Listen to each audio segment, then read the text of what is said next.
అందరికీ నమస్కారం. జై శ్రీకృష్ణ ఛానల్కు స్వాగతం. ఈరోజు పాల్గొన మాసపు సోమవారం. పరమేశ్వరుడికి ఎంతో ప్రీతికరమైనటువంటి ఈ రోజున ఈ కథలను భక్తి శ్రద్ధలతో వినవారికి స్వామి అనుగ్రహం ఉంటుంది.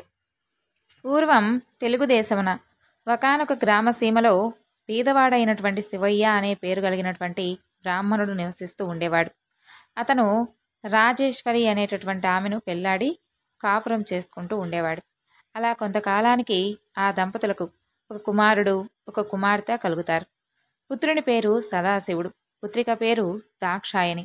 బీదవాడవడం చేత శివయ్య భిక్షాటనం చేసి భార్యాబిడ్డలను పోషించుకుంటూ ఉండేవాడు. ఆ విధంగా కొంతకాలం గడిచిన తర్వాత తన భార్యతో శివయ్య ఈ విధంగా చెబుతాడు: మనం ఈ దరిద్రమైనటువంటి అవస్థను భరించలేకపోతున్నాం. నేను తిరుపతి పుణ్యక్షేత్రానికి వెళ్ళి స్వామివారిని దర్శించి అక్కడ కష్టపడి కొంత ధనాన్ని సంపాదించుకొని తిరిగి మరలా వస్తాను.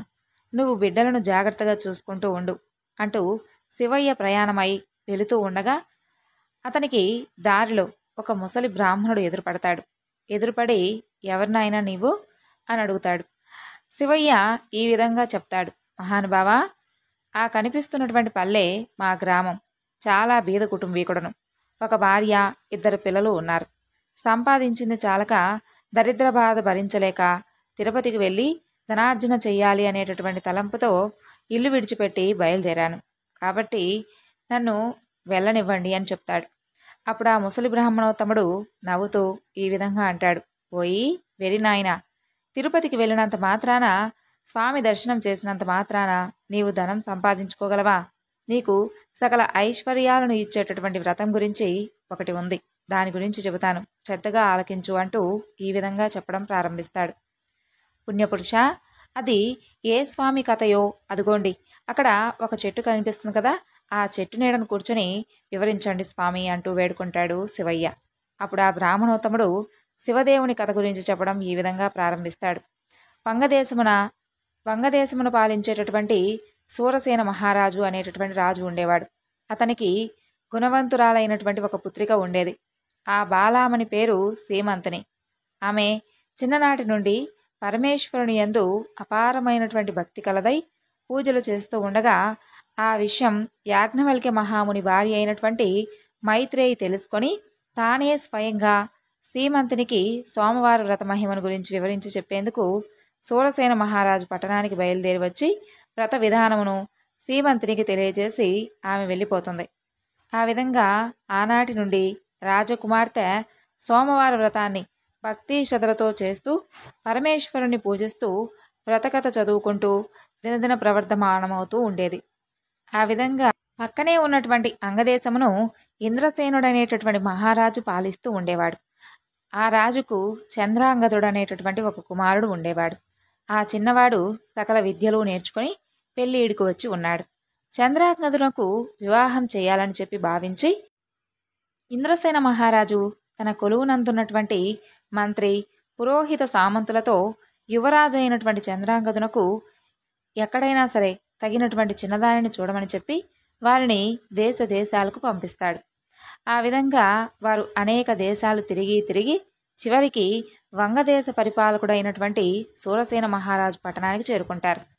ఆ రాజుకు సీమంతిని అనేటటువంటి కుమార్తె ఉన్నదని చెప్పి తెలుసుకొని రాజుగారి దర్శనార్థమై ఆస్థానానికి వెళతారు. అప్పుడు ఆ రాజు మంత్రి, పురోహితులను గౌరవించి తమరు రాకకు కారణమేమిటి అని అడుగుతాడు. అప్పుడు వారు, మహారాజా, మాది అంగదేశం. మా ఇంద్రసేన మహారాజు గారికి చంద్రాంగదుడనేటటువంటి కుమారుడు ఉన్నాడు.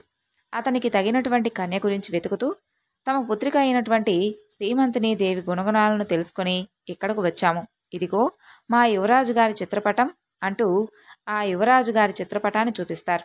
రాజు ఆ చిత్రపటాన్ని కుమార్తెకు చూపించి ఆమె సమ్మతికి సంతోషించి కళ్యాణ ముహూర్తాన్ని నిశ్చయించి మహావైభవంగా వివాహం జరిపిస్తారు. వివాహమైనటువంటి కొంతకాలానికి ఒక రోజున చంద్రాంగదుడు తన వినోదపు చెలికాళ్లతో కలిసి యమునా నదీ తీరమున ఒక నావపై షికారు చేస్తూ ఉన్నటువంటి సమయంలో దురదృష్టవశాత్తమున ఆ నావ నీటిలో మునిగిపోతుంది. అప్పుడు చంద్రాంగదుడు తప్ప మిగిలిన వారందరూ చనిపోతారు. చంద్రాంగదుడిని కొందరు నాగకన్యలు పట్టుకుని తమ రాజైనటువంటి తక్షకుని వద్దకు తీసుకుని వెళ్తారు. తక్షకుడు చంద్రాంగదుని చూసి, ఇతనెవరు, ఇక్కడికి ఎందుకు తీసుకుని వచ్చారు ఇతన్ని అని అడుగుతాడు. ఇతనెవరో మాకు తెలియదు రాజా, నీటి ప్రవాహంలో కొట్టుకొని పోతూ ఉండగా మాకు చిక్కడం వలన తమ వద్దకు మేము తీసుకుని వచ్చాము అని చెప్పి ఆ నాగకన్యలు చెబుతారు. అప్పుడు తక్షకుడు తన యొక్క దివ్యదృష్టి వలన అతని యొక్క వృత్తాంతం అంతా తెలుసుకొని, ఇతను సామాన్యుడు కాడు, ఇతని ధర్మపత్ని సీమంతినీదేవి పరమేశ్వరుని ఆరాధిస్తూ సోమవార వ్రత ప్రభావం కలిగినటువంటి మహాపతివ్రత. అందువల్లనే ఇతను నీటిలో పడిపోయినప్పటికీ ప్రాణాలు విడిచిపెట్టకుండా మీకు చుక్కడం వలన అతనికి ఏ విధమైనటువంటి అపాయం కలగలేదని చెప్పి నాగకన్యలకు చెబుతాడు. అప్పుడు ఈ సంభాషణ అంతా వింటూ ఉన్నటువంటి చంద్రాంగదుడు భయపడిపోయి దిక్కులు చూస్తూ ఉంటాడు. అప్పుడు తక్షకుడు చంద్రాంగదుడి యొక్క వీపును చరిచి ధైర్యం చెప్పి తన వద్ద ఉన్నటువంటి విలువైనటువంటి మనులనిచ్చి ఆ మనుల యొక్క ప్రభావం కూడా తెలియజేసి భూలోకానికి సాగనంపుతాడు. ఆ విధంగా అక్కడ సీమంతుని తన భర్త జాడ తెలియనందున నావ ప్రమాదంలో చెలికాళ్లతో పాటు తన భర్త కూడా మరణించి ఉంటాడని చెప్పి తలపోసి పరిపరి విధాలుగా విచారిస్తూ, ఓ పరమేశ్వర, తల్లి పార్వతీదేవి, నేను ఎప్పుడూ విడిచిపెట్టకుండా ఆచరిస్తూ ఉన్నటువంటి సోమవార వ్రతం యొక్క ఫలితం ఇదేనా తల్లి అంటూ దుఃఖిస్తూ కళ్ళు మూసుకోగా ఆమెకు స్వప్నంలో జగజ్జనని అయినటువంటి పార్వతీదేవి, అమ్మాయి, నీ భర్తకు ఎలాంటి భయమూ లేదు, నీవేమీ విచారించనవసరం లేదు, అతను సజీవుడై ఉన్నాడు, త్వరలోనే నీ చెంతకు చేరుకుంటాడు అని చెప్పి అమ్మవారు అంతర్ధానమవుతుంది. అంతలో ఆమెకు మెలకువ వస్తుంది. స్వప్నంలో దేవి చెప్పినటువంటి వాక్యాలు వృధా కావని చెప్పి మనసును ధైర్యం చేసుకొని యథాప్రకారంగా సోమవార వ్రతాన్ని చేసుకుంటూ ఆ యొక్క వ్రత ప్రభావం వలన దివ్యమైనటువంటి మనులతో చంద్రాంగదుడు తన దేశానికి తిరిగి వస్తాడు. ఇంద్రసేన మహారాజు తన కొడుకు తిరిగి వచ్చాడని చెప్పి తెలుసుకొని సంతోషించి జరిగిందంతా తెలుసుకొని తన కుమారుడు సజీవుడిగా ఉన్నాడని చెప్పి మహిమ కలిగినటువంటి మనులతో వచ్చాడని చెప్పి ఆ శుభవార్తను సూరసేన మహారాజుకు కబురు పంపి శుభముహూర్తమున సీమంతినీదేవికి చంద్రాంగదునికి వైభవోపేతంగా పట్టాభిషేకం చేస్తారు. సీమంతినీదేవి చంద్రాంగదులు తమ దేశ ప్రజలకు సోమవార వ్రత ప్రభావం గురించి, పరమేశ్వరుని యొక్క మహిమల గురించి బోధిస్తూ ధర్మ మార్గమున రాజ్య పరిపాలన చేసుకుంటూ ఉండేవారు. ఆ విధంగా సీమంతిని తన సోమవార వ్రత మహిమ వలననే తన యొక్క 5వ తనాన్ని కాపాడుకోగలిగిందని చెప్పి ప్రజలందరూ భావించి వారు కూడా సోమవార వ్రతాన్ని చేసుకుంటూ సకల సంపదలతో సుఖంగా ఉండేవారు అంటూ ఆ ముసలి బ్రాహ్మణుడు శివయ్యతో ఈ వ్రత విధానం గురించి, అలాగే శ్రీమంతుని పాటించినటువంటి విధి విధానం గురించి అంతా అతనికి తెలియజేస్తాడు. అప్పుడు అదంతా వింటున్నటువంటి శివయ్య ఎంతో సంతోషించి, ఆ వ్రతం గురించి నాకు చెప్పినందుకు మీకు నిజంగా కృతజ్ఞతలు. మహాపురుష, ఆ వ్రతాన్ని ఏ విధంగా జరపవలనో చెప్పవలసింది అని మరలా కోరుకుంటాడు. అందుకు ఆ బ్రాహ్మణుడు ఈ విధంగా చెప్పసాగాడు. సోమవారం రోజున ఉదయాన్నే లేచి స్నానమాచరించి గృహాన్ని శుద్ధి చేసుకొని రంగురంగుల ముగ్గులు పెట్టి ఇంటికి ఈశాన్య భాగమున పీట మీద పరమేశ్వరుని పటముంచి ఆవు నేతితో కానీ కొబ్బరి నూనెతో కానీ దీపం వెలిగించి పరమేశ్వరునికి టెంకాయ కొట్టి ధూపం వేసి మారేడు దళాలతో అభిషేకం చేసి 3 రకాలైనటువంటి పువ్వులు పెట్టి భక్తితో పూజించి కొబ్బరి ముక్కలు తరిగి పంచదార కానీ లేదంటే బెల్లంతో కానీ కలిపి నైవేద్యం పెట్టి శివదేవుని వ్రతకథను చదివి ఆ ప్రసాదం అందరికీ పంచిపెట్టి ఆ తరువాత వ్రతాన్ని ఆచరించిన వారు కూడా స్వీకరించాలి. ఆ విధంగా 3 సోమవారాలు కానీ 5 సోమవారాలు కానీ భక్తి శ్రద్ధలతో ఈ వ్రతాన్ని ఆచరించాలి అని చెప్పి ఆ బ్రాహ్మణుడు అదృశ్యమవుతాడు. అప్పుడు కడునిష్టతో వింటున్నటువంటి శివయ్య బ్రాహ్మణుడి జాడ కనిపించక, ఆహా, ఈ మహానుభావుడే నా పాలిట దేవుడు, నా అవస్థను చూసి నాకీ ఉపదేశాన్ని చేసి అతను అదృశ్యమయ్యాడు, కాబట్టి అతను మామూలు మనిషి కాదు, సాక్షాత్తు భగవంతుడే అని చెప్పి భావించి తిరిగి ఇంటికి వెళ్ళి జరిగిందంతా కూడా తన భార్యకు తెలియపరుస్తాడు. భార్యాభర్తలు 3 సోమవారాలు భక్తి శ్రద్ధతో పరమేశ్వరుని పూజించి ప్రసాదాన్ని ఇరుగు పొరుగు వారికి పంచిపెట్టి సుఖంగా ఉండగా వారికి ఉన్నటువంటి దరిద్ర బాధలన్నీ పోయి అష్టైశ్వర్యాలు కలుగుతాయి. ఆ విధంగా కొన్నాళ్లకు ధనగర్వం వలన వ్రతం చేయడం మానివేస్తారు. పరమేశ్వరునికి కోపం వచ్చి వీరి యొక్క గర్వాన్ని అణచవలనని చెప్పి మరలా దరిద్రులుగా చేస్తాడు. దరిద్ర దశలో ఉన్నటువంటి శివయ్య మరలా యథాప్రకారంగా భిక్షాటనకు వెళ్ళి ఒక గ్రామానికి వెళతాడు. అక్కడకు వెళ్ళి యాచించగా, ఈవేళ మేము శివదేవుని పూజ, సోమవార వ్రతం చేసుకుంటూ ఉన్నాం. ఇప్పుడు భిక్ష వేయుటకు వీలు లేదు అని చెబుతాడు. అయ్యో, సోమవార వ్రతం మర్చిపోయినందుకు మాకు ఈ గతి పట్టింది. చాలా అపచారం చేశామే అని అనుకుంటూ శివయ్య ఇంటికి వెళ్ళి ఆ సంగతంతా భార్యకు జ్ఞాపకం చేస్తాడు. ఆమె భర్త మాటలు లెక్క చేయకుండా మొండిగా మాట్లాడుతుంది. గత్యంతరం లేక శివయ్య పిల్లలతో కలిసి నదీ స్నానం చేసి పరమేశ్వరుని పూజించి కథ చెప్పుకుంటూ భార్యను కూడా వినేందుకు రమ్మని చెప్పి పిలుస్తాడు. తాను కథ కూడా వినను అని చెప్పగా ఆ మరునాడే ఆమె కళ్ళు కనిపించకుండా పోతాయి.